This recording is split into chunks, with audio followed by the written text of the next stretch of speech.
WTAP looks back on this day in history in today's We the People, celebrating 250 years.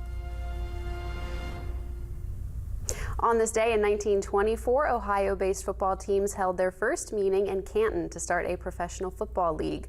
Those teams were the Canton Blue Dogs, Akron Pros, Cleveland Tigers, and Dayton Triangles.